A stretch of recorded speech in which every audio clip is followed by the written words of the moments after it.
Is Donnie Darko a time traveler? Or is it all happening in his head? That's what Nick and I discussed on our latest episode of May the Review Be With You, our latest time travel discussion movie where we got into the time travel of Donnie Darko, or whether or not it was all just a figment of his imagination. In this particular video, this is part of a previous conversation that we had in which we got into the ending and what the heck happened. We hope you enjoyed this special episode of May the Review Be With You, and be sure to subscribe to us wherever you listen to podcasts for the complete conversation of this.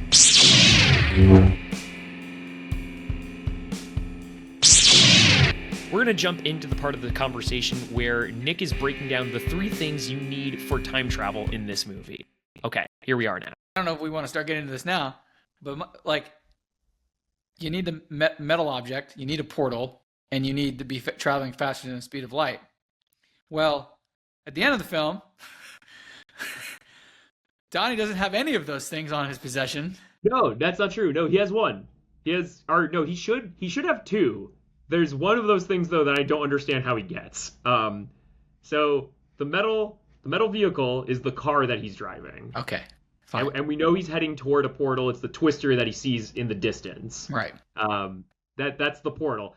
The moving faster than the speed of light. Okay, now here's the BS of this movie. Okay, so our scientist, his very rad, cool physics professor that he has at this school, tells him about, like, theoretically, if we're talking about time travel, this is how it would happen, right? And at no point does this educated scholar ever tell Donnie it's impossible to move faster than the speed of light based on the mechanics that we have in our universe, right? It's like, yeah, that is how you would do it, but it's impossible.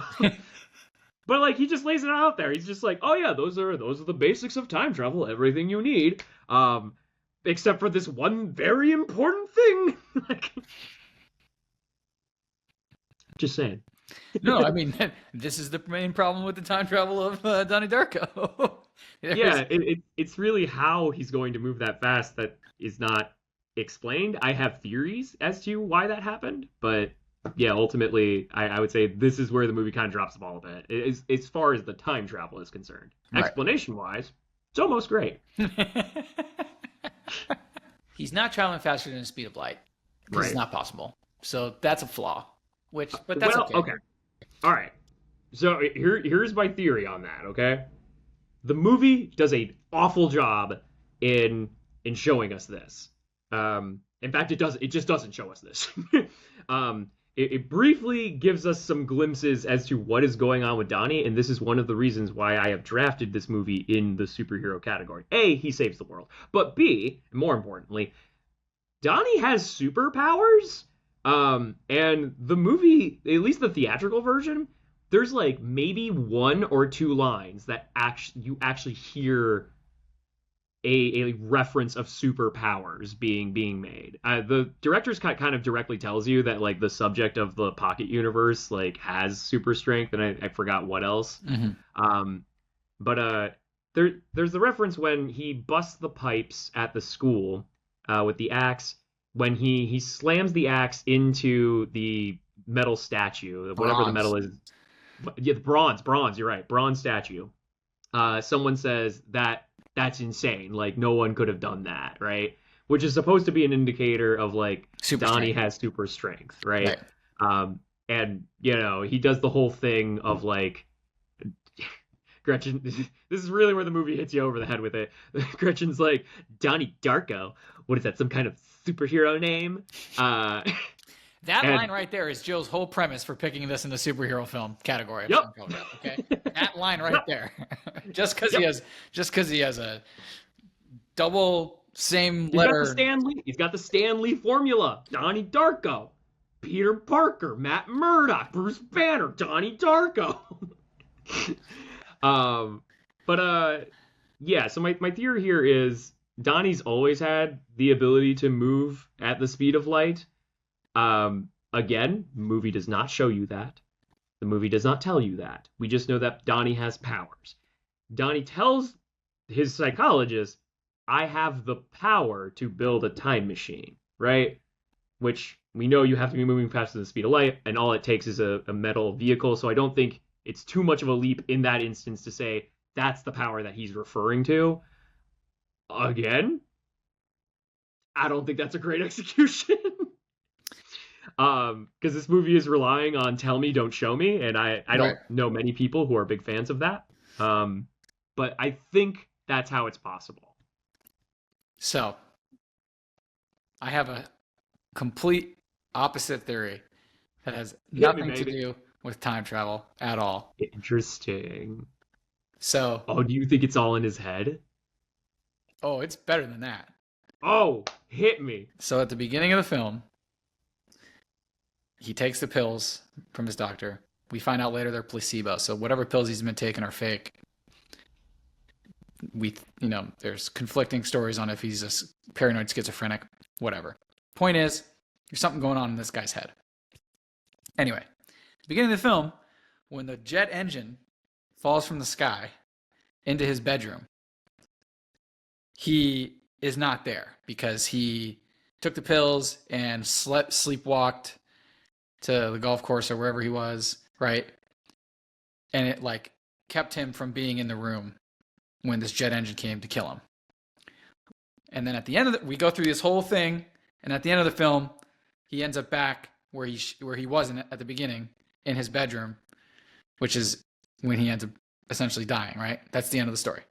Well, my theory is that he actually was in his bedroom, and the moment that the jet engine breaks through his roof, and the moment between the jet engine breaking through his roof and it crushing him and him dying, his mind goes through this, his consciousness goes through this story and this journey over 28 days.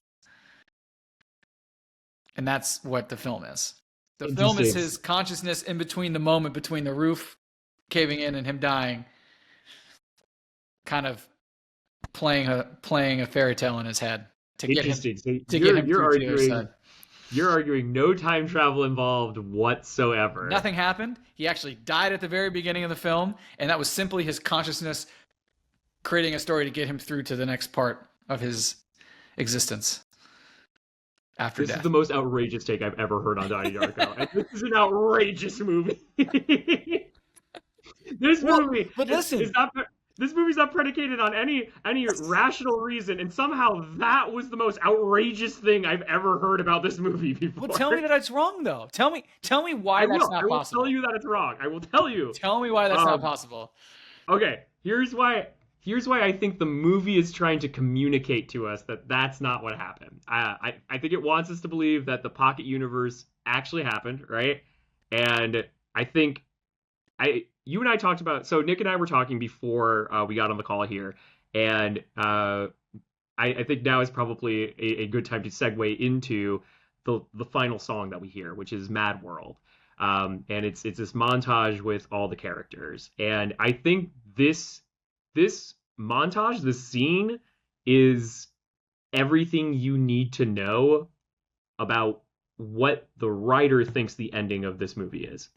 So the song comes on, it's an awesome song, talking about all the oddities and the things that don't make sense in the world, right? And as we're listening to this song, everyone is waking up from, it's the night, right? It's the night that the jet engine falls through the ceiling, and everyone's waking up kind of simultaneously. At least that's the way it's coming across. And they're all waking up from what appears to be a dream.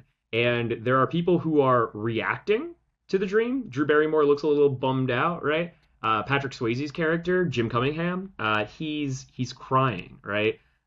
Profusely, as we've learned in the Pocket Universe that he was a pedophile and that he was running this child pornography sex dungeon, right? And he appears to be waking up from the guilt of what he's done. And then the thing that really sells it is when Frank wakes up, Frank touches his eye, which we know is where Donnie shoots him. So he appears to have some memory of what happened to him, right? And then finally, after the dream, we see Gretchen, who is alive, of course, and she comes to the Darko's residence after tragedy is, unfolded for them. She asks what happens. She finds out.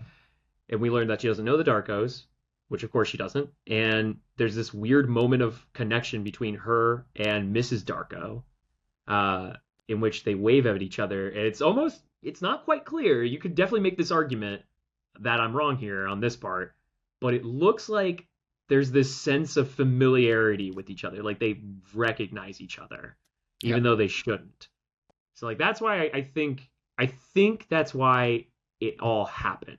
At least that's what I'm taking from the film. Yeah, I like that explanation. My theory was a little off the cuff and a little. I want off insane. the cuff theories though. Like this is the place for them. But you did make a point right there. All are, if I'm making the case for my crazy idea, they all are waking up from a trance or some sort of dream, which That kind is of true. backs up my theory about it all happening in Donnie's head prior to him actually dying, and they're all waking up because his consciousness was able to kind of tell that story. So I see we're backtracking now, and it's a collective consciousness is what I'm hearing.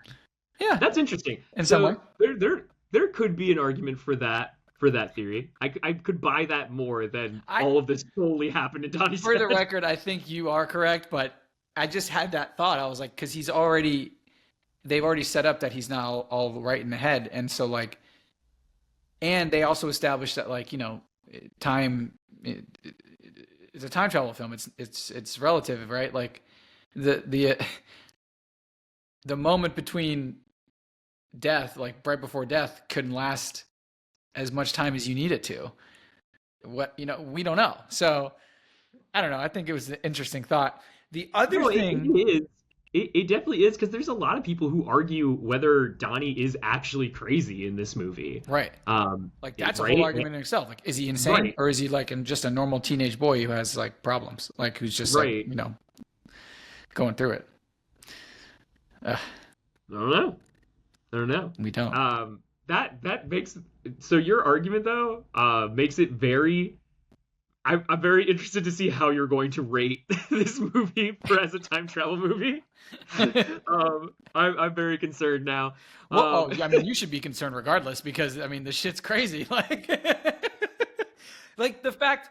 So, but actually, the other theory I have, which this is what I'm really excited to ask you about. So, the concept of the world is going to end, right? We're assuming that the world means the actual world, like everyone, correct? That's what the audience is led to believe. That's what I think that's what we kind of think of the whole time. Yeah, we kind of see it, kind of.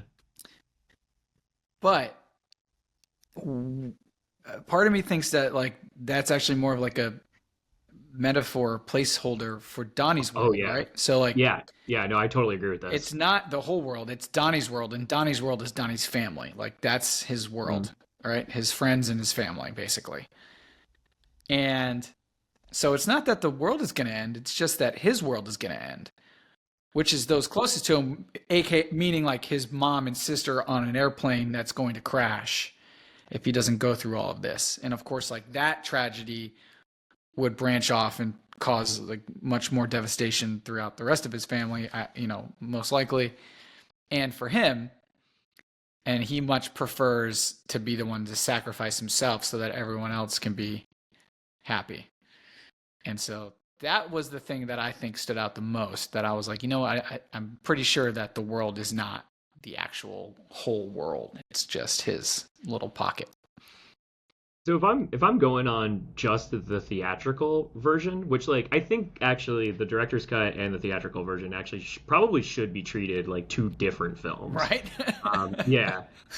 If I'm going based on just the theatrical version, I actually think there's a lot of validity to that, to what you just said, especially because I think that's the whole point of Drew Barrymore's character, is she almost acts as like, the person who's breaking the fourth wall and is foreshadowing like a lot of the things that are going to happen in this movie, right? The whole grandma death basement scene, she foreshadows all of that, right? The kids who break in and just want to see the world burn. The pain of puberty talk that she has, and of course that's what Donnie's going through, and then he has sex with Gretchen, right? Like that's all there. And I think it's absolutely fair to say that this movie is about the end of the world in two different, metaphorically, in two different ideas. It's the end of Donnie's world because he's the one that's going away, and maybe he knows that, right? I mean, I guess he does know that, but and then metaphorically, like, it's the end of the world from like the perspective of like being a child, right? I mean, this is what I'm taking from like the end of this movie. Donnie's a man by the end of this movie. He starts it as a kid. He's a man by the end of it, right? Taking on a responsibility. He's lost his innocence, right? He does the sex. So yeah, I think there's a huge like there's a giant metaphor in the room, right? So I think you're absolutely on the money with when they keep saying the end of the world. They mean it very subjectively for Donnie. Mm-hmm. That's what I take away from the theatrical cut. The director's cut is like, nah, dude, he really did save the world. So for those who don't know, if you've never seen the director's cut is filled with Roberta Sparrow's Philosophy of Time Travel, which is the book that Donnie is reading throughout the story, and he even tells the therapist everything in this book is something that I am going through. And there are a couple times where it tells us about like a pocket universe, right, that gets created. And based on that, and again, this is another like example of like tell me instead of show me. It tells us that like when a pocket universe is created, it's only going to exist for like set amount of time before it expires, and then everything in it will go. But even if that is still the case, Nick, I wonder if there's still an argument for what you're saying there. Because if this pocket universe ends, right, then everyone in it ended, right? And everyone in the original timeline should still be fine because they were never part of it to begin with. Right. Right? And it all just happened in his head. Maybe you're right. No, I'm telling you, man. You're telling me on this. The more that we're talking about it, the more my crazy theory makes sense. I will say this. If it does happen in his head, I think that, to quote Dumbledore, I don't think it makes it any less real because of what the ending of the movie is trying to communicate. Yeah, what a fantastic quote. What a way to bring Dumbledore into this. Amazing. What up, Albus? Of course it's happening inside your head, Harry. Why on earth should that mean it's not real? It's great. It's a great line. Because it all still matters, right? That's what they're trying to tell us with that montage. It mattered. And the universe in that moment like opens up, and some part of the pocket universe's consciousness from each of those characters was transferred via a dream that they had. And that's why they all woke up with such emotion, because from a parallel universe perspective, they had some inkling of what was going on, right? And there's, of course, theories about how dreams are your doorway to alternate realities. And so it kind of it works in that respect. In that perspective. I will fight you on this one point. The movie gives us dates. It gives us dates. It starts on October 2nd. It ends on October 31st, or October 30th. It ends on October 30th. And then it starts again on October 2nd. This seems to imply time travel. Seems to imply. But also... Look, that's the best you get from this movie, is seems to imply. That's the thing, though, right? There's not... This might be the first movie we reviewed. Look at me. I can't even... I'm taking off my hat. I'm sweating too, man. I'm just like... What happens next? Oh my god! Oh my god! Smoke monsters and that's the thing, though, is that this is like the first time travel movie we've reviewed where we can't agree on what happened. We don't even know what time travel happened or didn't happen or when. Like, I think you have to assume it's so, like, again, and this is just a problem with this movie. I think you have to assume it's time travel because the movie calls it time travel, right? If that's even reliable. Smoke and mirrors, baby, smoke and mirrors. I like the theory. I really do. Yeah. I think the biggest I'm fighting back for two reasons. A, I need it to be a time travel movie in order for this to win, and so I can win. And B, because the movie is insisting on calling it time travel. Now, I'm all about unreliable narrators. You know what, Joel? You know what? You know what's crazy?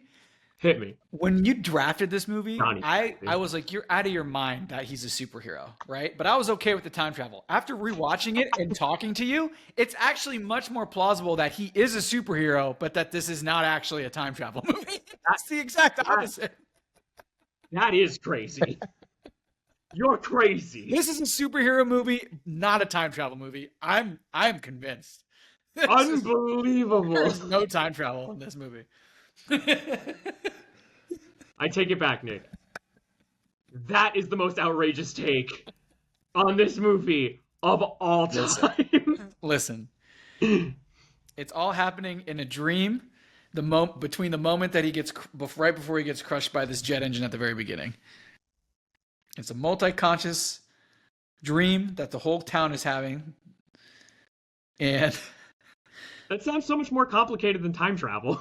I don't know. I mean, because it makes a lot of sense, though. There is like a weird like psychic phenomenon with everyone, right? Waking up at the same time. There's a psychicness to it. That's why it kind of almost works. Like it's just the time travel is just so like I don't get it. I just don't get it. I don't get it.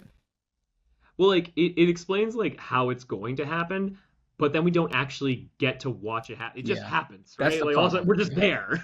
That's the problem. It does. I haven't seen the director's cut in a long time. Is the director's cut like any different in that scene as far as like that ending goes? Like it's just him in the car, and then like it shifts to him in the bed. Is there any? Yeah, like the only thing because it shows him in the car, and then it shows the portal, like the circular thing portal, and then almost like looks like a tornado funnel, right?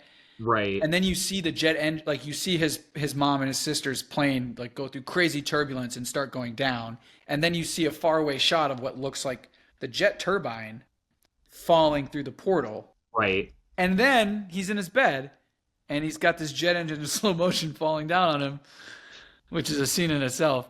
By the way, I think this is actually one of the weakest parts of this film.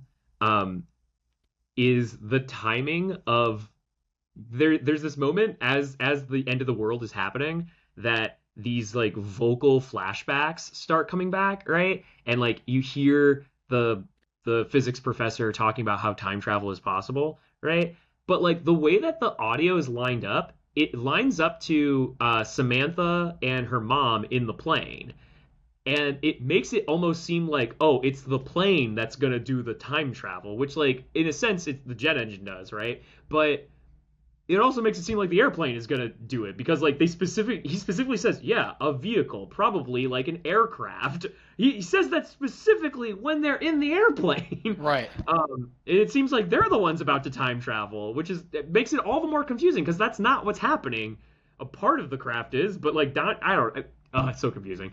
I love this movie for the record, and it's so confusing. We do enjoy it. Like it's just trying to make sense of it is so tough. Yeah, neither head nor tails. I'm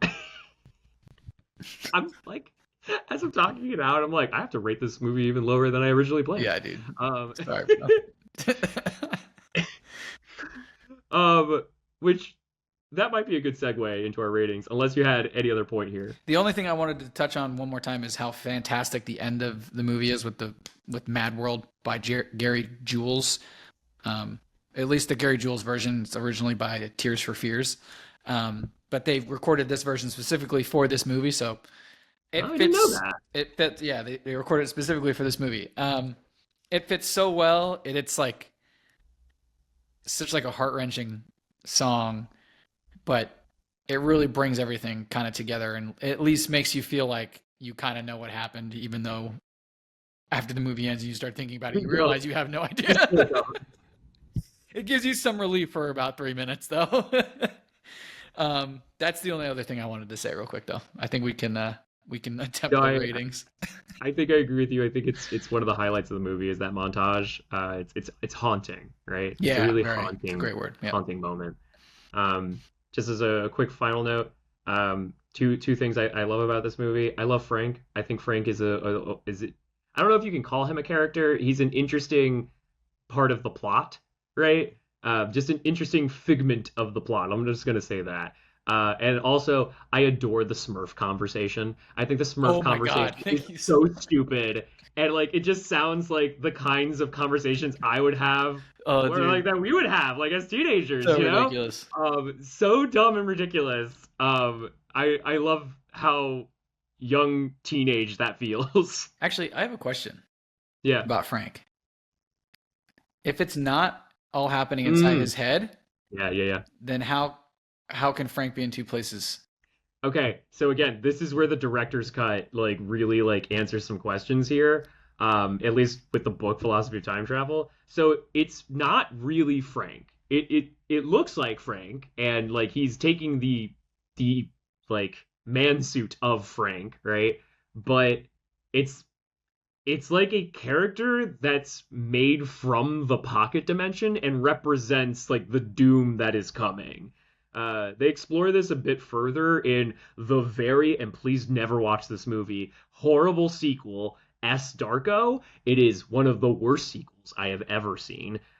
It's told from the perspective of Samantha, and as a child who grew up with the horrible tragedy of her brother dying. Great concept, honestly. But then she's involved in a very similar situation in which pocket dimension is created, but instead of her being Donnie, she plays the Frank character.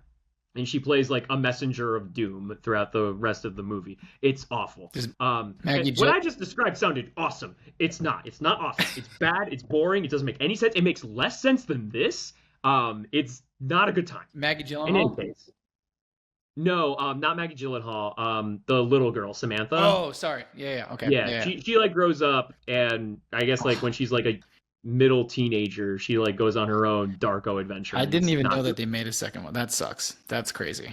Yeah, they made it in like 2010 or 2011, and like I was so pumped. I was like, oh man, this is gonna be wild, and like, nah. It was wild, wildly bad.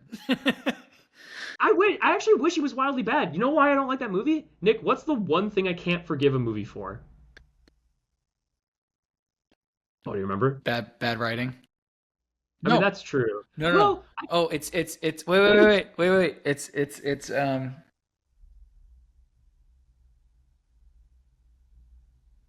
Nope, lost it. So bad writing I can actually forgive if it's at least like fun to make fun of. If a movie is boring, that's the one thing I can never forgive a movie for. I don't care if your plot doesn't make sense. If I had a good time, even making fun of your dumb plot, I can appreciate that, you know?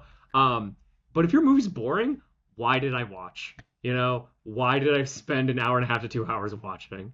And that's what S. Darko is. It's boring. Damn. But to answer your question long-windedly, Nick, yeah, he's supposed to be like a messenger of doom projected by the Pocket Universe. I'm hearing a lot of words about it. Yeah, the version does not explain that. Man.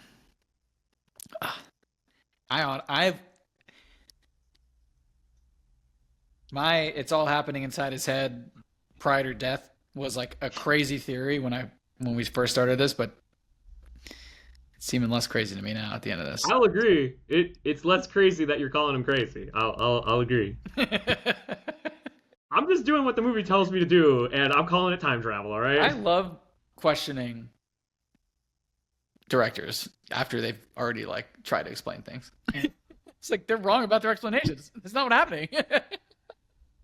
I must tune in to 12 Monkeys. Yeah, oh God. The people hate me for that. But I mean that's why this movie is beloved. Yes. Because it generates this discussion, right? Yes. And that's our idea of what happened in this movie. As for how we're rating this movie, you'll have to look at our other episode of Donnie Darko, of our time travel draft, or listen to it wherever you get podcasts. Guys, if you haven't hit that bell and subscribe, please do so. It's what keeps this channel going and why we're able to review more films and create more content. You can keep up with our conversations at May the Review Be With You on Threads and on Instagram. We hope to catch you next time, but until then, may the review be with you. Nick? Peace.